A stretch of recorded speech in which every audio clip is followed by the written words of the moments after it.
Everybody ready? Go? Okay. Good afternoon, everyone. Thank you for joining us here today. Momentarily, we're going to hear from Commissioner Outlaw, who's going to provide an update on the officer-involved shooting, which happened last week on the 1700 block of Barber Street.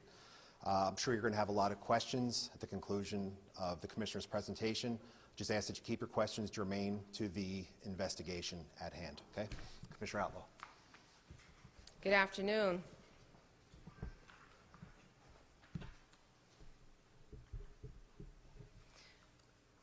We're here today to provide an update into the officer-involved shooting which took place last Tuesday, March 1st, 2022, on the 1700 block of Barber Street around 7:24 p.m. I'm going to provide an update about the status of the administrative investigation, but I need to make it very, very clear that I am unable to answer any questions as to the specifics of the evidence outside of what I will divulge now. Also, as I go over the details of the incident, I will continue to refer to the officers by number, officers 1, number 2, number 3, and number 4. As we announced on Friday evening, the PPD Criminal Intelligence Unit detected threats against the officers present during the incident. Per policy, due to public safety concerns involving the officers and their families, the names of the discharging officers will not be released until a full investigation into these threats is completed. That investigation is ongoing. So again, we will not be releasing the names of the discharging officers today.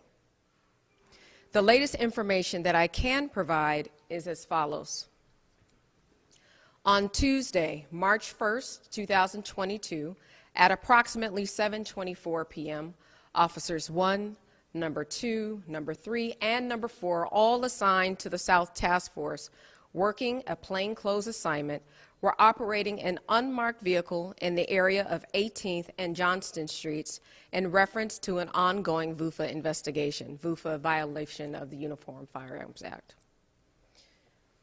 While in the area, the officers observed two males standing on the northeast corner of 18th and Barber Streets. Officers observed that one of the males was wanted for questioning in reference to the VUFA investigation. The officers drove toward the males and stopped a few feet north of Barber Street on 18th Street. Officer number 2, who was the driver, activated the red and blue emergency lights to the unmarked vehicle. We have received additional evidence that corroborates that the officers did, in fact, activate their emergency lights prior to being fired upon. After activating their lights, the officers heard gunfire and glass shattering from the rear passenger window of their vehicle. Officer number 3, who was positioned as the right rear passenger, was struck by shards of glass in his face and his eyes. Officer number 2 and officer number 1 in the left rear passenger seat exited the vehicle and discharged their firearms one time each at Thomas Siderio, who we all know was a 12-year-old white male. He was still in possession of the firearm as he fled on foot east on the north sidewalk of the 1700 block of Barber Street. The evidence collected thus far indicates that it was Thomas Siderio who discharged the firearm into the police vehicle. Subsequently, officer number 2 maintained cover as officer number 1 continued to pursue Siderio on foot eastbound on Barber Street and discharged 2 additional times, striking Siderio in the upper right back one time, with the bullet exiting from the left chest area. He was transported by police to Presbyterian Hospital, where he was pronounced deceased at 7:29 p.m. Based where the investigation stands today, and with the preliminary evidence we have collected, we are certain that it was officer number 1 who fired the shot that struck and killed Thomas Siderio. Officer number 3 received treatment at Presbyterian Hospital and was released. I want to note that the projectile that struck the unmarked police vehicle had a perforating hole through the rear passenger window's glass. This projectile struck the inner door frame, then perforated the front passenger's headrest, and then it came to rest in the headliner of the vehicle. Siderio's gun was a Taurus 9mm semi-automatic handgun equipped with a laser sight, and it was recovered from the scene. The gun was in stolen status, and the gun was loaded with 1 round in the chamber and 5 rounds in the magazine. The male that was wanted for questioning in reference to the ongoing VUFA investigation, a 17-year-old white male, was stopped by police for investigation and then released pending further investigation. No other injuries to police or civilians are reported at this time. As we do on all of our officer-involved shootings, our officer-involved shooting unit immediately began a thorough investigation. At that time, I personally assured the public that a fair and thorough investigation would take place by our department, and I also gave assurance that I would provide updates in a transparent and expeditious manner, but only when we could do so in a way that would not compromise the integrity of our investigation. That's what we're doing here today. With that in mind, in addition to what I already stated today, I have made the decision to utilize Commissioner's direct action to suspend Officer Number 1 with the intent to dismiss the officer at the end of 30 days due to violations of our use of force directive, Per the collective bargaining agreement between the city and the FOP, the soonest I can serve this action will be 72 hours after communicating my intent to the FOP. So therefore, the soonest the 30 days can begin is this Friday afternoon. Our department will continue the administrative aspect of this investigation, just as the District Attorney's Office will continue its active, ongoing criminal investigation. I recognize that the information that I've given today will raise additional questions, but allow me, please, to be crystal clear. Our duty is to protect the integrity of this investigation, an investigation that is concurrently being investigated by the District Attorney's Office, along with the Philadelphia Police Department, who's conducting the administrative investigation. We must also provide for the safety of the communities we serve, as well as the safety of our officers and their families. Announcing the suspension of Officer Number 1 for 30 days with the intent to dismiss does not relieve me or this department from those duties. Again, I cannot give any further details beyond what I've just divulged, but with that in mind, I will do my best to answer any questions that you may have. Commissioner, can you tell us,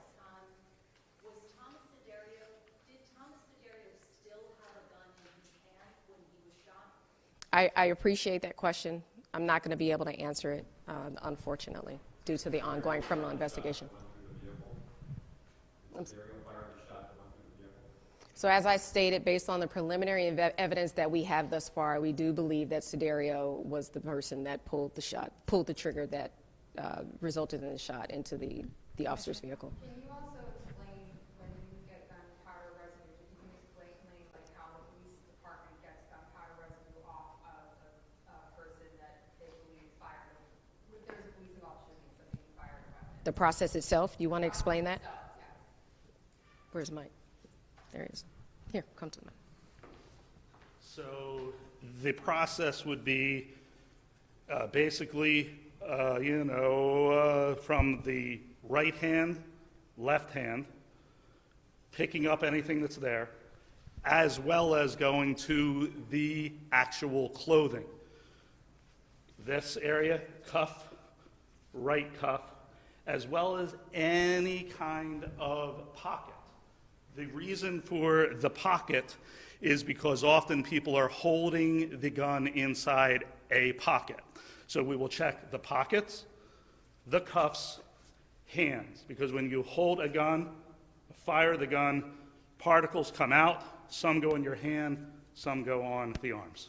And just as a follow-up, would you ever take the fingernails off of somebody? Somebody maybe dead? You could, but honestly, when actually you have a person that was recently firing, this area, the top of the hand, palm of the hands, the primary site, and then cuff areas.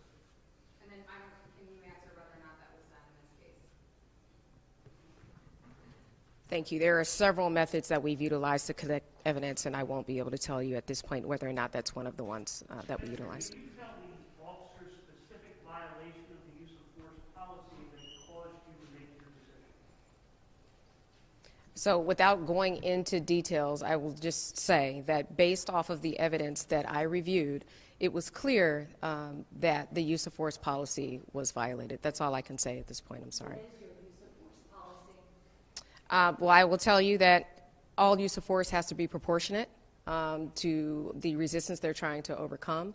I will also tell you that our policy clearly states that excessive force will not be tolerated. But that's the gist of what we're talking about here. Was this excessive? In my mind, based off of what I saw, I believe so it was. Yes. Commissioner Allo, is there video of the incident? I won't go into detail of the type of evidence that we have, but I will tell you there's a variety of evidence that was collected here, and it would not be unheard of or abnormal or uncommon for us to obtain video evidence as well. Here. Was the 17-year-old was also detained? Was he tested for gunfire residue as well? I can't give you the specifics of that. Folks, I want to be able to share as much as possible, I promise, but I cannot answer any questions as to the details of the ongoing investigation. I cannot give you any details as it relates to that at this point. I'm really sorry. Do you have any comment on the civil lawsuit that's coming from the family of Thomas Siderio against the police department? I don't. I mean, it's not unexpected for a civil lawsuit to come shortly after, and the chips will fall where they may. Do you expect that officer to be charged? I can't speak for the DA. You'd have to ask the district attorney that. Do you know how the 12-year-old was able to get that stolen gun? Again, all of these things are going to unfold, and I know it has to be frustrating. This is a very complex case, and I want to share as much as possible, but these are things that, again, and I want to make very clear, we're sharing with you as quickly as we could. Even up to as early as this morning, there were things that were unfolding. So as soon as that was done, we called all of you together so we could share what we knew. We're not trying to hide anything, but there's ongoing investigations. We don't want to taint any witness testimony, and we want them to see the evidence for the first time, not in the media or not, from third or secondhand sources. So that's why we're being so tight-lipped about this. Can you just also speak about, speak generally, when you have a group investigation like this and you may be looking at somebody who may have posted either on social media or whatever, is it typical that you would have an undercover or in unmarked vehicles where police officers and they're all, like, as they were, in regular clothes and plain clothes? Is this a typical operation? The answer is it depends. The answer is it depends. We have plainclothes units, obviously, that work here in the police department, and depending on what they see, what they have, that really dictates the types of enforcement action or the enforcement plan that they may have. So it's not uncommon for plainclothes officers to be out and about, but I will tell you, when I tell you that the administrative investigation is still ongoing, that's one of the things that we're revisiting. Training, policy, tactics, all of those things are oversight, supervision. These are all things that will be looked at to make sure that nothing like this ever happens again. Have you been able to trace the stolen gun, where it may have come from, and can you give us any information about that? I appreciate the question. It was already asked over here. Unfortunately, I'm not able to answer that at this point. The question was, how did he get it? But do you know where it originated from? Was it a law enforcement officer, had it, a private civilian? That's, if I had the answer to that, I wouldn't be able to share that with you right now Can today. you confirm that this officer that you suspended was involved in a fatal police-involved shooting, and a different one within the past year? I won't confirm that at this time. Do you expect that the FOP is going to fight against this? I don't speak for the FOP. I think we all share it, and I want to make clear here too. I think we're often pitted against one another, management, the police commissioner, policy, FOP, whatever. This incident does not reflect who we are as the Philadelphia Police Department. It is not aligned with our values of honor, integrity, and service. And while I don't speak for the FOP, we're all still cops. And we all understand the gravity behind this incident. We all understand how unfortunate this entire incident was and how it was a tragedy before it even ended. We all understand that. So again, while I don't speak for them, I think we all say in solidarity that this does not reflect who we are as a police department. And that's why we've literally been working around the clock to piece this together as quickly as possible to ensure that we get ahead of any other risk management issues that may avail themselves, but to also ensure that this doesn't happen again. Can you confirm once again how many shots were fired in total? Sure, Ben. 3. In total, including the shot that was fired by what we believe Mr. Siderio, there were the police officers. There were 4 shots fired by police. And how many by Mr. Siderio? Excuse me? How many by Mr. Siderio? 1 shot. How difficult was this decision for you? In a sense, it wasn't difficult at all. But I will tell you, it's difficult. It's just a sickening and saddening situation all around. All around. By the grace of God, our officers were not shot and killed, or not shot in the head, right? So there's a miracle there. It's tragic that a 12-year-old had access to a gun. It's tragic that we have trigger pullers as young as 12. It's tragic, the circumstances that even led our young people out there in the first place. And it's tragic that we had one of our own, again, go against everything who we say we are. So while I won't say it was a difficult decision, you know, as leaders, we know we have decisions to make. It's not about popularity. I know there are going to be people that aren't happy with my decision. I know that, and I'm going to have to defend that. And that's why we're being as tight-lipped as we are, because everyone has their day to defend these decisions and, you know, and defend themselves. But overall, the entire thing, and I was telling my team earlier, I rarely lose sleep over work stuff. I've lost sleep over this. I've lost sleep over this. And it's because of the tragedy on all sides, not any one particular side. There are no winners here. There are no winners here.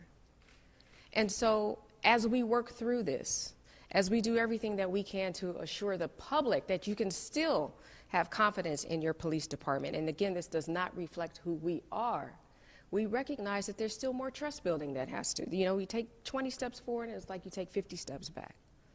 So again, it might not have been difficult, but recognize this is a tragic time for all of us. We recognize that, and we're working with anyone that we can to problem solve and find ways so that, again, this does not happen again. What is your timeline for being able to release more information around the officer and identify the officer concerned? Well, as far as identity goes, it's as long as there's a credible threat there. Once we conclude that the discharging officers no longer have a credible threat against them, then we are open. Obviously, we can release their names. And there may be other avenues where the names are released prior to that. But again, I don't speak, you know, on the criminal side of investigations, but that would be the next thing. If we were to release anything else, that would be the next thing from our end. And I'm going to take the last question over here. Did the DA indicate that he's going to bring this in front of a grand jury? I wouldn't be able to speak on that. But thank you. Thank you very much. I appreciate you. Thank you.